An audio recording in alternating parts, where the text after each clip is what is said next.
Hello दोस्तों, स्वागत है आपका हमारे एक नए ब्लॉग में। और मैं इस टाइम खड़ा हूँ बेड़िया में, जो कि एमपी के छोटे से गांव में आता है। और आज है 9 अगस्त, जो कि विश्व आदिवासी दिवस के रूप में हमारे हिंदुस्तान में मनाया जाता है। और इस टाइम मैं जहाँ खड़ा हूँ वहाँ पे आदिवासी लोगों की संख्या बहुत ज़्यादा होने की वजह से आज यहाँ पे लोग विश्व आदिवासी दिवस मना रहे हैं। तो हमने अपने छत से, मतलब जिस होटल में मैं रुका हुआ हूँ, वहाँ से कुछ क्लिप रिकॉर्ड की थी, उसको भी इस वीडियोस में लगा दूंगा मैं और दिखाऊंगा कि उनकी संख्या आज भी अपने हिंदुस्तान में कितनी ज़्यादा है। और इनसे आज भी पुलिस भी डरती है और खुलेआम इनके हाथ में हथियार, जो कि आपको वीडियोस में देखने को मिलेगा।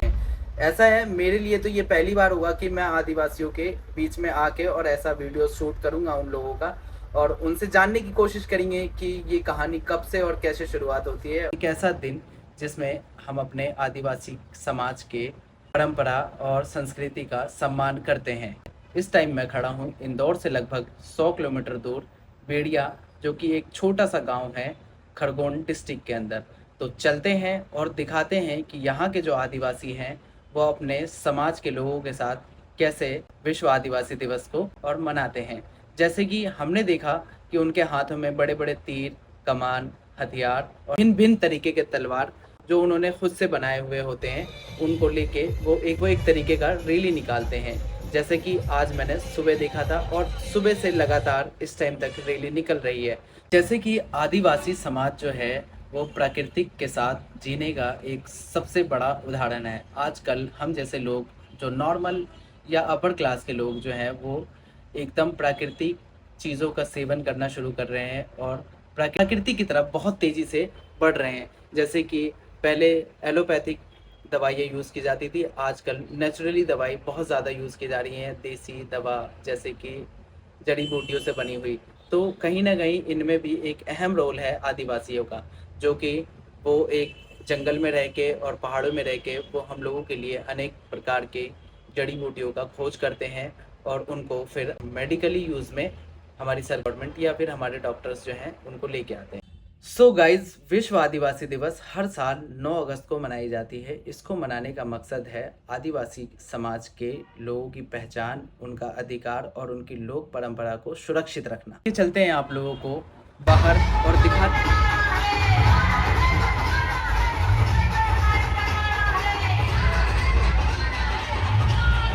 हम अपने होटल से निकल चुके हैं और ये आदिवासी जो आपने देखा हमारे पीछे जाते हुए, तो इस टाइप की है कुछ मार्केट। और तो गाइस, इस टाइम हम बेड़िया से निकल चुके हैं और मेरे साथ है अशफाक भाई, और यहाँ पे पुलिस वाले हमें जाने नहीं दे रहे। तो अभी हम इनसे बच के और निकलते हैं दूसरे रास्ते से। आदिवासी के समाज के जितने भी लोग इकट्ठे हुए हैं हम वहाँ पहुँचते हैं। तो ऐसे गलियों से निकलते हुए, छोटी छोटी गलियों से निकलते हुए हम अभी पहुँचने वाले हैं।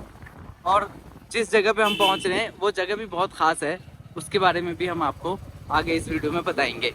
सो बने रहिए हमारे साथ।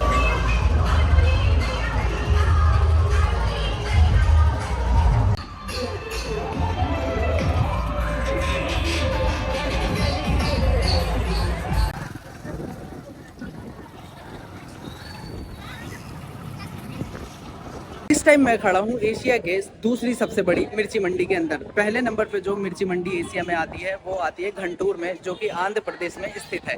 और इस टाइम मैं खड़ा हूँ एशिया की दूसरी सबसे बड़ी मिर्ची मंडी के अंदर, जहाँ पे आदिवासी समाज के बहुत सारे लोग इकट्ठा होकर और टंटे मामा को याद कर रहे हैं। जो टंटे मामा, उनकी कहानी ऐसी बताई जाती है कि टंटे मामा ने आदिवासी समाज को बचाने के लिए अंग्रेजों के खिलाफ खड़े हुए थे और आदिवासी समाज के टंटे मामा एक योद्धा माने जाते हैं। उन्हीं को याद करने के लिए आज आदिवासी समाज के लोग जो है इस मिर्ची मंडी के अंदर पहुंचे हैं। कुछ इस टाइप का होता है इनका तीर और कमान, जो कि आप देख सकते हैं मेरे इस वीडियो में।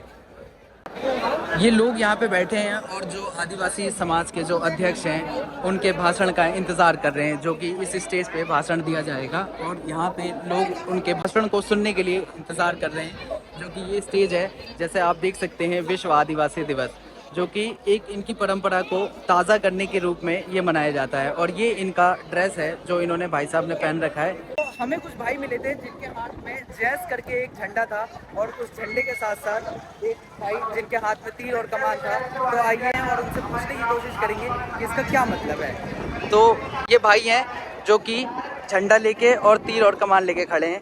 तो ये अपने समाज को दर्शाते हैं आप लोग इस तरीके से। 9 अगस्त को हर साल इसी तरीके से आप लोग रैली निकालते हैं और अपने समाज को दर्शाते हैं।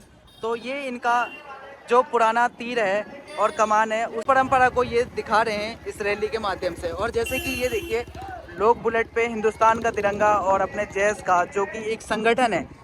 तो ये जो आपके हाथ में तीर और कमान है, ये क्या है? ये हमारी परंपरा है। ये आपकी परंपरा है जो कि हमारा हथियार है। अच्छा, ये आपका हथियार है जिसको पीढ़ी दर पीढ़ी आप आदिवासी के रूप में और विश्व आदिवासी दिवस के रूप में इसको दर्शाते हैं। तो हर साल क्या इसी प्रकार से आप लोग रैली निकालते हैं और यहाँ पे सभी लोग इकट्ठा होते हैं, ऐसा ही है? तो बहुत ही अच्छा हथियार है। क्या जी? टंट्या बिरसा मुंडा के। अच्छा, टंटे बिरसा मुंडे जो थे उनका हथियार है ये। तो आप लोग उनके इस दिवस को मनाने के जरिए उनको याद करते हैं। आदिवासी समाज के लोगों की जो हथियार हैं, उस हथियारों में सबसे मुख्य नंबर पे जो हथियार आता है वो आता है तीर और कमान, जो कि यहाँ पे मैं ज़्यादातर आदिवासियों के हाथ में देख रहा हूँ कि उनके पास उनका जो पुराना हथियार है उसको ये दर्शा रहे हैं विश्व आदिवासी दिवस के रूप में। सभी लोग बैठ के और इनके अध्यक्ष जो बोलेंगे उस चीज़ का वेट कर रहे हैं सुनने के लिए।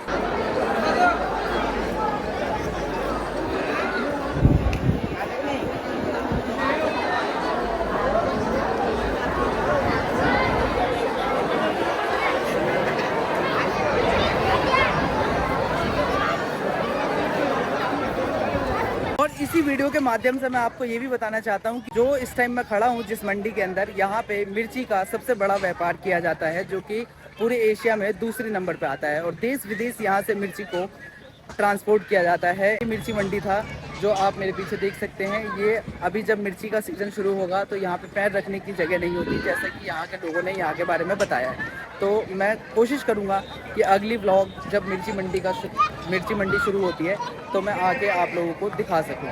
तो अपने इस वीडियो के माध्यम से मैंने आपको कोशिश की कि दिखाऊँ आपको और बताऊँ आदिवासी समाज के बारे में। अगर वीडियो आपको पसंद आई हो तो हमारे YouTube चैनल को सब्सक्राइब कीजिए और वीडियो को शेयर कीजिए ताकि और लोगों के पास ये आदिवासी की कहानी पहुंच सके। और यहीं पर ख़त्म करते हैं अपनी इस वीडियो को। तो मिलते हैं दोस्तों अगली वीडियो में।